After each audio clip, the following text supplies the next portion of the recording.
नमस्कार, जय माता दी। आज नवरात्रि का चौथा दिन है। माँ कूष्मांडा अपनी कृपा सभी भक्तों पे बनाए रखे। आइए शुरू करते हैं दुर्गा सप्तशती का चौथा अध्याय। महिषासुर के वध के बाद तीनों लोकों में अपार आनंद की लहर दौड़ गई थी। स्वर्गलोक पुनः देवताओं को प्राप्त हो गया। सूर्य अपने मार्ग पर चलने लगा, वायु शुद्ध हो गई, नदियां निर्मल होकर बहने लगीं, अग्नि की ज्वालाएं स्थिर हो गईं, संपूर्ण सृष्टि में शांति और समृद्धि लौट आई। इंद्र ने पुनः अपना स्वर्गासन ग्रहण किया। यम, वरुण, कुबेर और अन्य सभी देवता अपने अपने स्थानों पर विराजमान हो गए। आर्षि मुनि पुनः यज्ञ और तपस्या करने लगे। पृथ्वी पर मनुष्य निर्भय होकर जीने लगे। देवता इस महान विजय का श्रेय माँ दुर्गा को देना चाहते थे। उन्होंने निर्णय किया कि वे माँ की स्तुति करेंगे और उनका आभार व्यक्त करेंगे। सभी देवता एकत्रित हुए और इंद्र के नेतृत्व में माँ दुर्गा की महास्तुति आरंभ हुई। देवराज इंद्र ने हाथ जोड़कर माँ के सामने नतमस्तक होते हुए स्तुति आरंभ की। उन्होंने कहा, हे देवी, तुम ही ज्ञान हो, तुम ही श्री हो, तुम ही इस जगत की धारण करने वाली शक्ति हो। तुम्हारे बिना यह सृष्टि एक पल भी नहीं चल सकती। इंद्र ने कहा, हे माँ, तुम विद्या के रूप में विद्वानों के हृदय में निवास करती हो। तुम श्रद्धा के रूप में भक्तों के मन में रहती हो। तुम शक्ति के रूप में वीरों की भुजाओं में रहती हो। तुम बुद्धि के रूप में मेधावियों के मस्तिष्क में रहती हो। इंद्र ने स्तुति जारी रखी, हे देवी, तुम लज्जा हो जो सज्जनों को सन्मार्ग पर रखती है। तुम तुष्टि हो जो संतुष्टि देती है। तुम शांति हो जो अशांत मन को स्थिर करती है। तुम क्षमा हो जो क्षमा करने की शक्ति देती है। तुम दया हो जो करुणा जगाती है। इंद्र बोले, हे माँ, तुम उषा के रूप में प्रतिदिन प्रकट होती हो।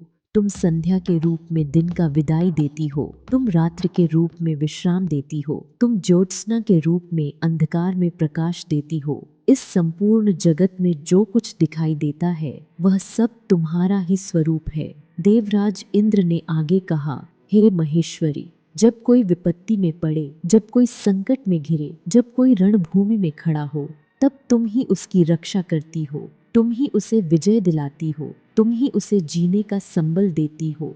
इंद्र के बाद अन्य सभी देवताओं ने भी माँ की स्तुति की। ब्रह्मा जी ने कहा, हे देवी, तुम इस सृष्टि की आदि शक्ति हो। तुमसे ही यह जगत उत्पन्न हुआ और तुम में ही यह समा जाएगा। तुम ही माया हो और तुम ही माया से परे हो। भगवान विष्णु ने कहा, हे माँ, तुम मेरी योग्य शक्ति हो। जब जब मुझे अवतार लेना होता है, तुम ही मुझे प्रेरणा देती हो। तुम ही वह शक्ति हो जो धर्म की स्थापना में सहायक होती है। भगवान शिव ने कहा, हे देवी, तुम मेरी अर्धांगिनी हो। तुम्हारे बिना मैं अधूरा हूँ। तुम शक्ति हो और मैं शिव हूँ। शक्ति के बिना शिव शव के समान है। तुम ही इस सृष्टि को गति देती हो। संपूर्ण देवलोक में स्तुति की गूंज थी। गंधर्व गा रहे थे, अप्सराएं नृत्य कर रही थीं, आर्षि मुनि वेद मंत्रों का उच्चारण कर रहे थे, पुष्पों की वर्षा हो रही थी, चारों ओर दिव्य सुगंध फैली हुई थी। देवताओं की इस श्रद्धापूर्ण स्तुति से प्रसन्न होकर माँ दुर्गा उनके सामने प्रकट हुई। उनका स्वरूप अत्यंत सौम्य और करुणामय था। उनके मुख पर दिव्य मुस्कान थी।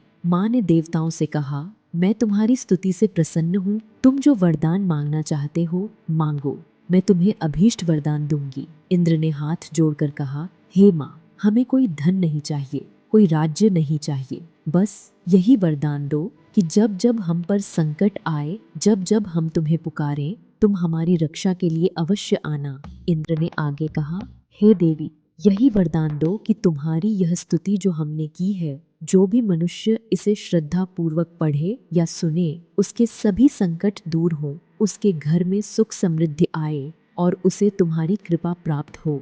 माँ दुर्गा ने प्रसन्नता पूर्वक वरदान दिया। उन्होंने कहा, जब जब तुम पर संकट आएगा और जब जब तुम मुझे पुकारोगे, मैं अवश्य प्रकट होंगी। यह मेरा वचन है। माँ ने आगे कहा, जो मनुष्य इस स्तुति का नित्य पाठ करेगा, उसके घर में कभी दारिद्र्य नहीं आएगा। जो इसे विपत्ति में पड़ेगा, वह विपत्ति से मुक्त होगा। जो इसे भक्ति भाव से सुनेगा, उसके पापों का नाश होगा। माँ ने देवताओं को यह भी बताया, मैं भविष्य में अनेक रूपों में प्रकट होंगी। जब जब धर्म पर संकट आएगा, जब जब असुरों का अत्याचार बढ़ेगा, मैं शुंभ और निशुंभ के वध के लिए और रक्त बीज के संहार के लिए प्रकट होऊंगी। इस प्रकार मैं युगों युगों तक इस सृष्टि की रक्षा करती रहूंगी। यह सुनकर सभी देवता आनंद से भर गए। उन्होंने एक बार फिर माँ को नमस्कार किया और अपने अपने स्थानों को लौट गए। माँ दुर्गा अंतर्धान हो गईं, किंतु उनकी कृपा और उनका वचन तीनों लोकों में सदा के लिए स्थापित हो। जय माता दी।